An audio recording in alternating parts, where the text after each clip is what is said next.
Bonsoir. Je vais juste me mettre en plein écran. On peut pas se mettre en plein écran. Vas-y. Bonsoir. Je suis Yamina Saeb. On va vous présenter avec Margot et lui le projet Démocratiser la sobriété, qui est un projet porté par le Laboratoire mondial des sobriétés, en anglais World Sufficiency Lab. Sobriété, c'est pas sobriety en anglais, c'est sufficiency.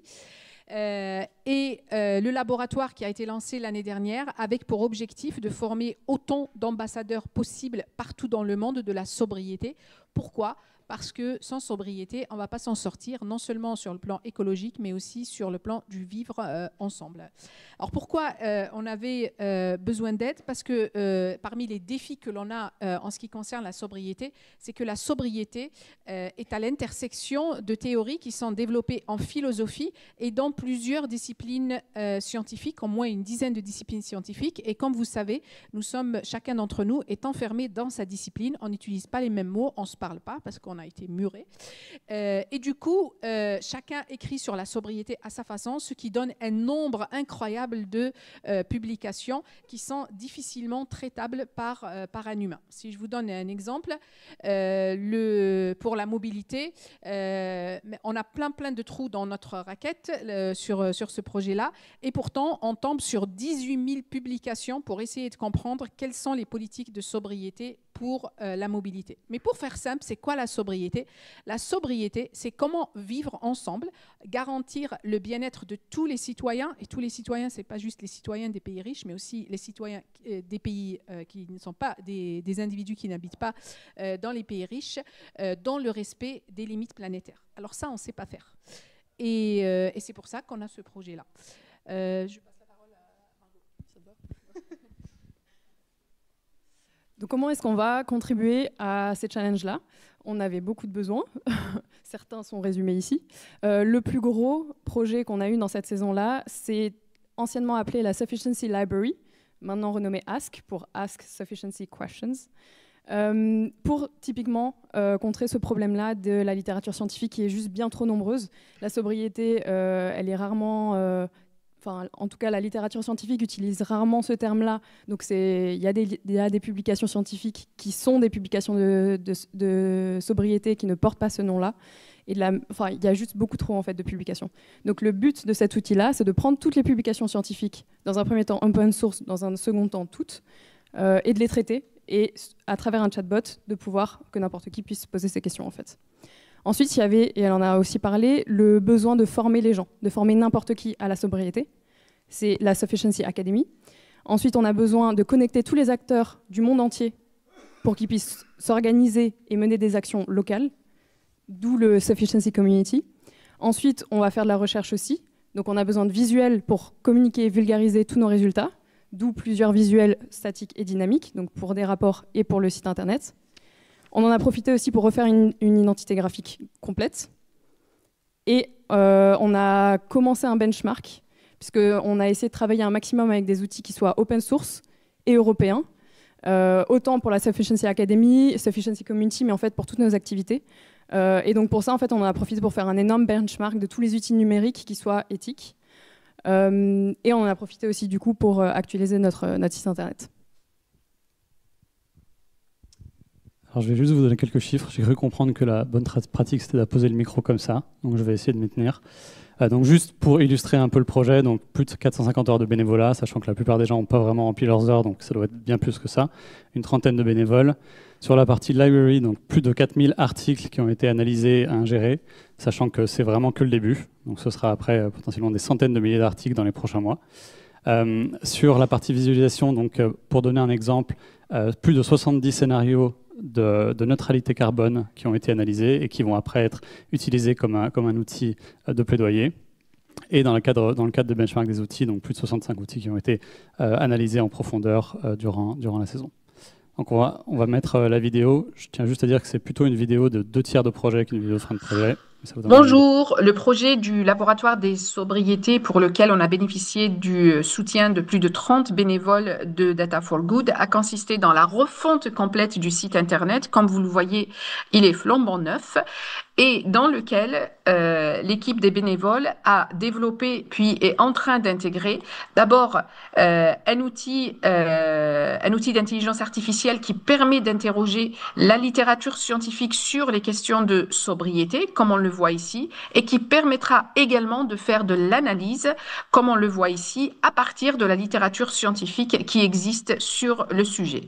Ça, c'est le premier outil développé par les 30 bénévoles. Le deuxième outil, c'est un outil qui nous permet de visualiser des questions liées à la mobilité, à la sobriété. Par exemple, ici, la sobriété étant basée sur l'équité, cet outil permet il recalcule la neutralité carbone des pays en considérant que l'on devrait se partager de façon équitable le budget carbone qui reste. Et on voit aussi que ici, par exemple, que la France, on n'a plus que 13 années si on devait prendre en compte la neutralité carbone. Et ça permet aussi de situer les pays, de faire des études comparatives entre les pays. Ensuite, un autre outil en cours de développement d'intégration à notre site internet qui a déjà été sélectionné, c'est un outil qui permettra à qui le souhaite d'aller se former sur la sobriété. On mettra des MOOC à disposition de tous ceux qui souhaitent se former à la sobriété.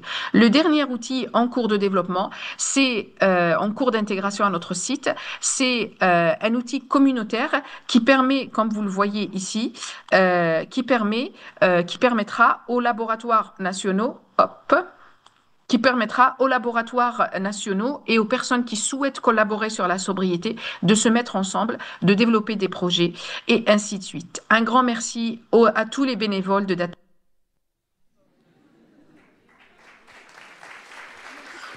Bonjour, le projet du laboratoire des sobriétés. On a écourté un peu la fin parce qu'on sait qu'on est en retard. Donc, quelles sont les prochaines étapes? Il y a encore pas mal de choses à faire. Donc, c'est des sujets passionnants, mais on a encore besoin des bénévoles. Donc, en mai, lancement du Sufficiency Gap Report. C'est vraiment toute une série d'analyses sur nos trajectoires pour atteindre la neutralité carbone, entre autres, et pour avoir des politiques de sobriété. Lancement de la Sufficiency Community, qui est en bêta actuellement et qui va bientôt être lancé. En juin, finalisation de la Sufficiency Library, Ask. Donc là, il y a encore beaucoup de travail à faire pour l'étendre à d'autres secteurs. Pour l'instant, on s'est focalisé sur la mobilité, optimiser la performance, étendre à d'autres bases de données scientifiques, etc., etc. Et enfin, en octobre, le lancement de la Sufficiency Academy pour se former. Donc c'est vraiment s'informer, se former et échanger. Donc c'est un projet qui vise à être assez global sur ce sujet-là. Et je redonne la parole. Et on a eu beaucoup d'aides. Alors il y en a quelques-uns qui sont ici, il y en a certains, je regarde juste si j'ai le temps encore. Pas le temps. il y en a eu beaucoup. Il y en a quelques-uns qui ont plutôt contribué ponctuellement, donc on les a mis en bas. Mais tout ça, c'est des personnes qui ont vraiment taffé sur le sujet. Il y a eu beaucoup de data scientists, il y a eu aussi des data analysts, il y a eu des devs. Et surtout, l'aide de Louis et Amine, qui ont fait un travail formidable. J'en profite pour les remercier ici. Ils nous ont aidés à organiser tous les projets, etc. Enfin, c'était vraiment un travail très conséquent. Et évidemment, toute l'équipe de Data for Good qui fait un travail de manière générale absolument incroyable.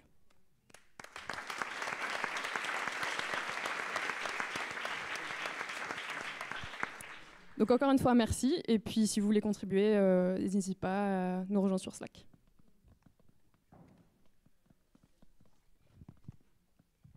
On a le temps pour une question.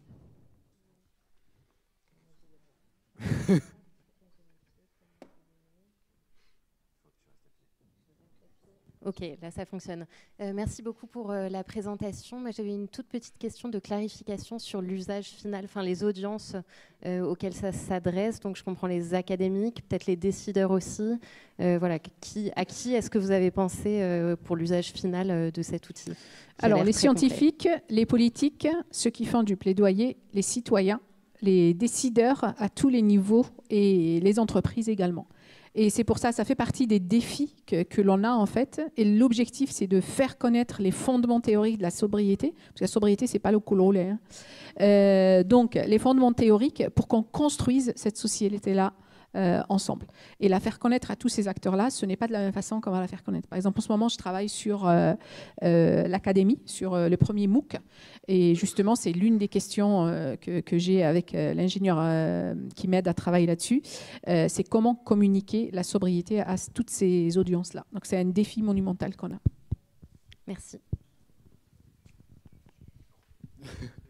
Merci beaucoup. On va passer au prochain projet. Merci. Et je passe la main